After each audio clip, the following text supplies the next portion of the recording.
ध्वनि उस ओर से आ रही है। आओ।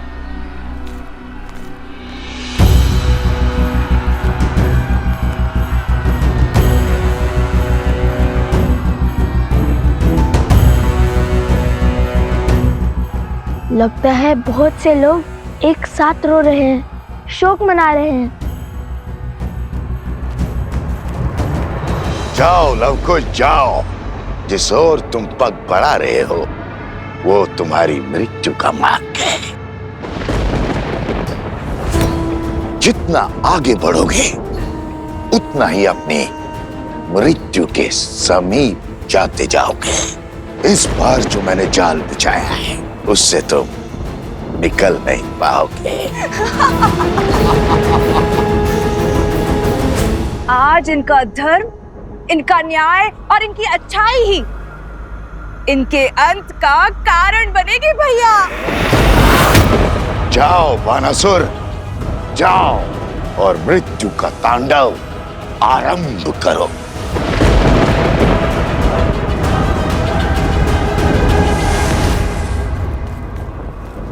मुझे किसी नकारात्मक ऊर्जा का आभास हो रहा है।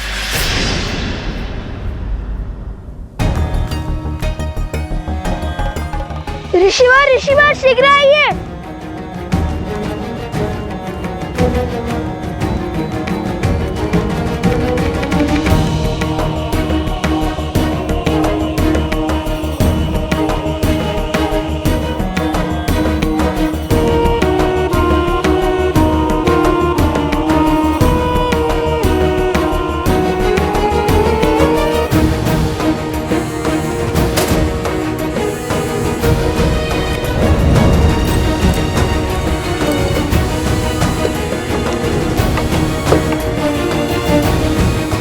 हमें चलकर देखना होगा कि समस्या क्या है।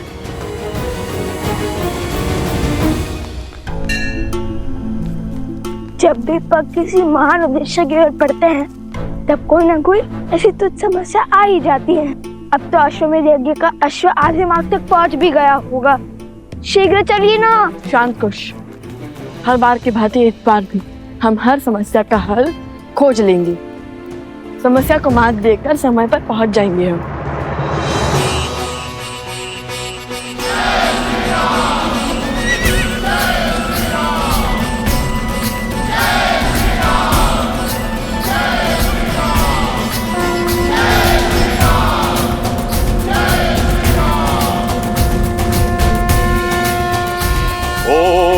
मंत्रहीनम क्रियाहीनम भक्तिहीनम सुरेश्वर यत् पूजितम मया देव परिपूर्ण तदस्तु मे इदाक प्रभ्रष्टम मात्राहीनम च यद् भवेत् तत्तं क्षमस्याम देव प्रसीद परमेश्वर।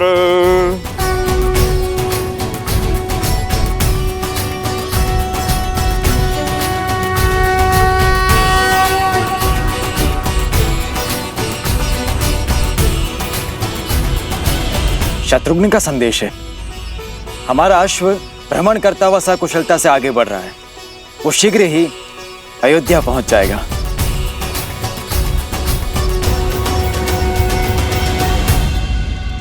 यज्ञ की अंतिम आहुति के दिन पूरी नगरी को भोजन करवाया जाए, धर्म की जीत का उत्सव मनाया जाए।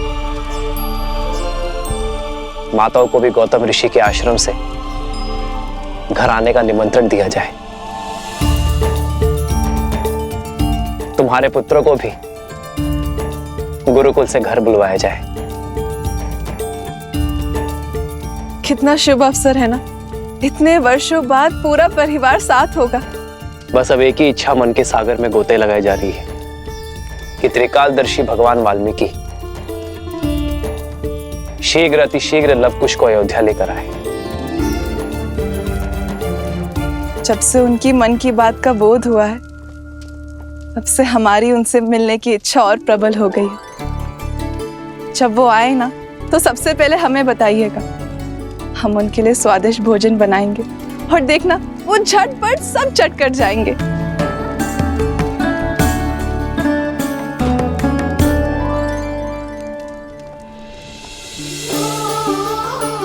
वर्षों बाद अयोध्या में आनंद का आगमन होने वाला है सीते। बस इन सबके मुख पर यूं ही हंसी बनी रहे। कि कभी अनिष्ट का कोई भी आवरण उनके तेज को ना ढक सके।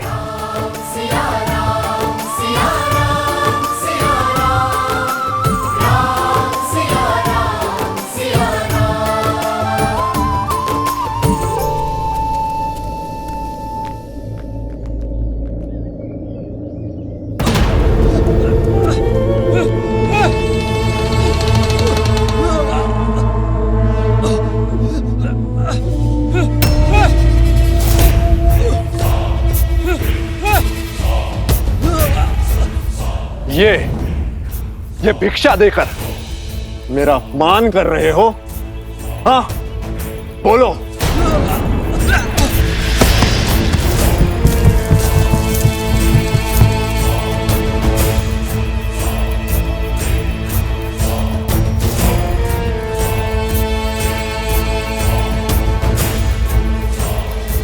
मैंने अपना जीवन दांव पे लगाकर तुम सबकी सहायता के लिए सभी राक्षसों को इस गुफा में बंदी बनाकर रखा है। अपने बल और सामर्थ्य से उन्हें रोक रखा है और अब इस अथाह परिश्रम का उचित मूल्य चाहिए मुझे।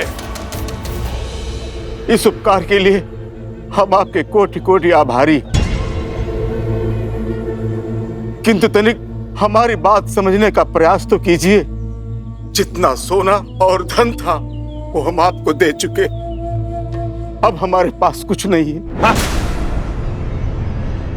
वीर कभी सहायता के बदले में सौदा नहीं करते। वीरता का सम्मान वो पाते हैं जो निर्दोषियों और निर्धनों की सहायता करते हैं और बदले में कोई अपेक्षा नहीं रखते। सहायता का मोल भाव करने वाले स्वार्थी होते हैं, वीर नहीं।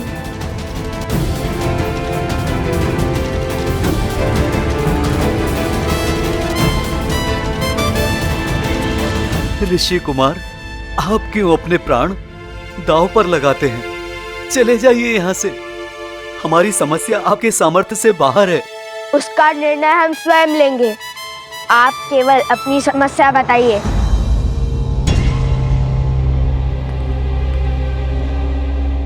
देखिए, घबराइए मत, निश्चिंत होकर सत्य बताएं। हमारा गांव कभी बहुत संपन्न हुआ करता था। महाराज राम की छत्र छाया में हम फल फूल रहे थे और फिर अभी कुछ दिनों पहले एक बड़ी अनोखी घटना घटी। लगता है इस बार वर्षा अच्छी होगी, फिर तो फसल भी अच्छी होगी। अरे रुक क्यों गए? कोई पिशाच देखा क्या?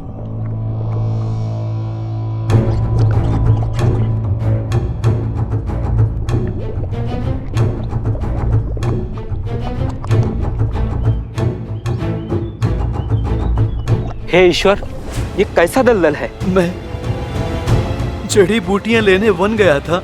वहां मैंने देखा कि दलदल के पास सब एकत्रित हो रहे हैं।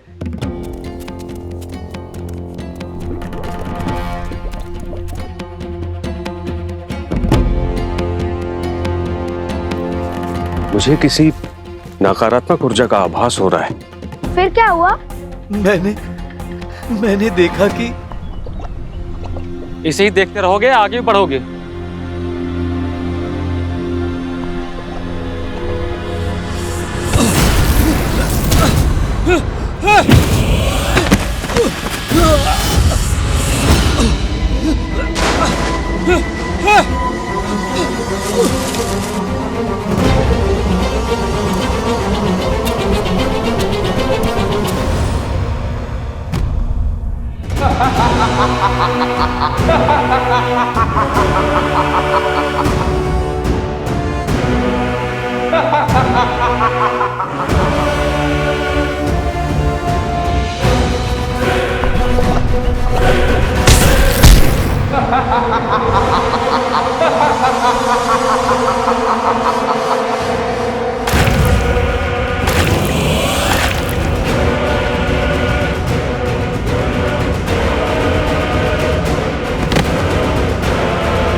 इन असुरों ने हमारे सुखी गांव को शोक के सागर में डुबो दिया।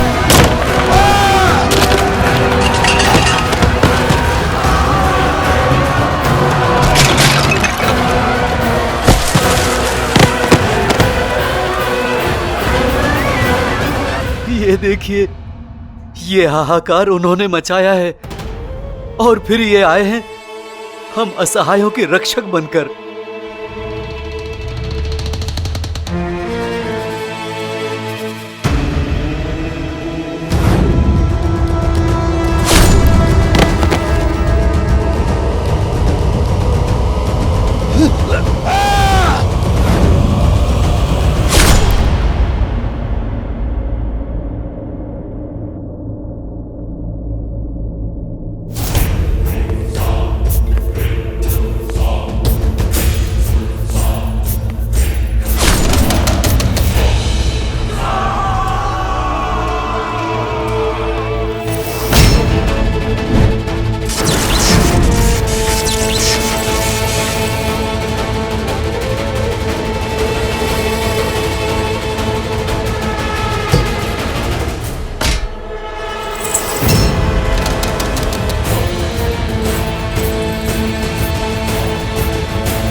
और तब से प्रतिदिन भीतर बंद ये असुर इस गुफा को तोड़ने का प्रयास कर रहे हैं और हम इन्हें रक्षा का मूल्य चुका रहे हैं। ना जाने हमारे गांव के युवकों पर कौन सी आसुरी शक्ति हावी हो गई है कि उन्होंने अपने ही परिवारजनों का अंत करने का प्रयास किया है। पर राम राज्य में किसी पाप, किसी अधर्म और किसी आसुरी शक्ति का कोई स्थान नहीं है। हो ना हो ये किसी दुष्ट की योजना है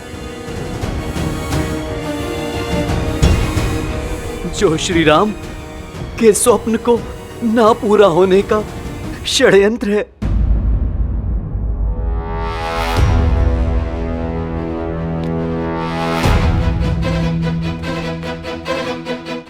भैया, भगवान वाल्मीकि ने हमें बल से पहले बुद्धि का प्रयोग करना सिखाया है। और मेरी बुद्धि कहती है कि यहाँ पर कुछ तो अनिष्ट घट रहा है। अनिष्ट? क्यों? तुमने तो कहा था, अपनी बात स्वयं में भूल गए कि उद्देश्य पथ पर अनिष्ट स्थितियां अपने आप ही उत्पन्न हो जाती हैं।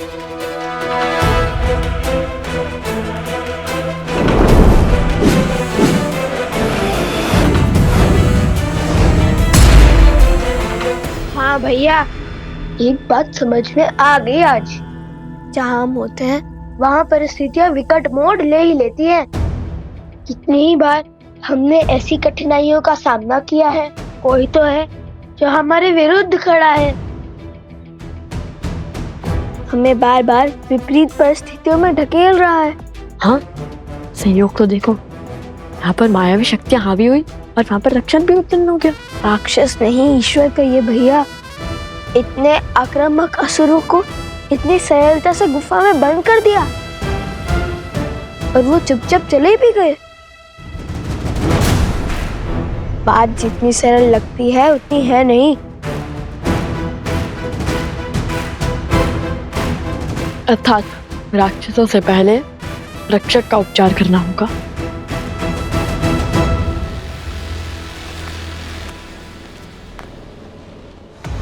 करने क्या वाले हैं ये दोनों?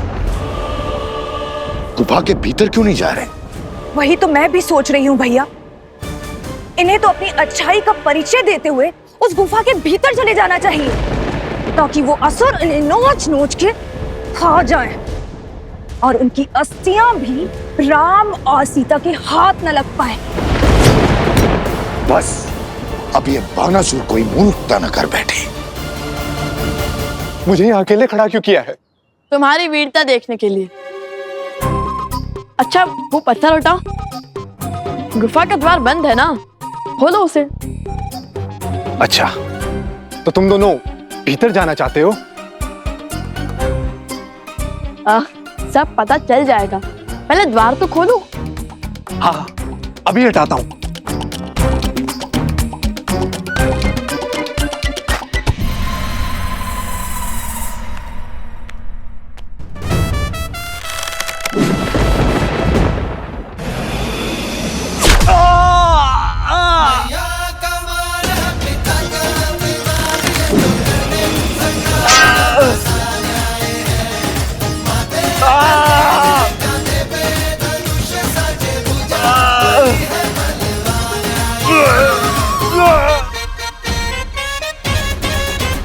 मुझे क्यों मारा?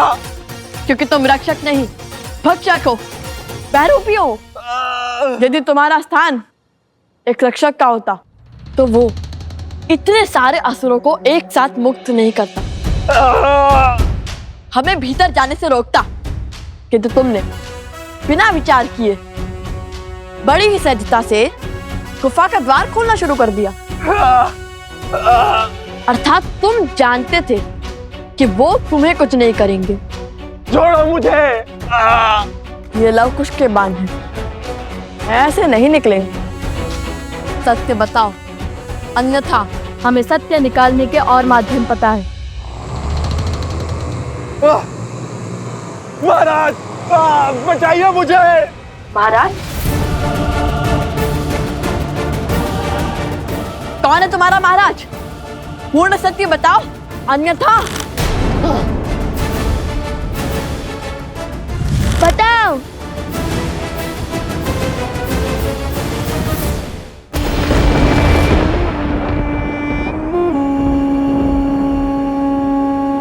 एक कार्य ठीक से नहीं कर सकता ये मूर्ख। आज फिर लवकुश के जाल में फंस गया ये मूर्ख। अंतिम अवसर है, सत्य बताओ, अन्यथा। महाराज बचाइए मुझे, बचाइए महाराज, बचाइए महाराज, बचाइए मुझे।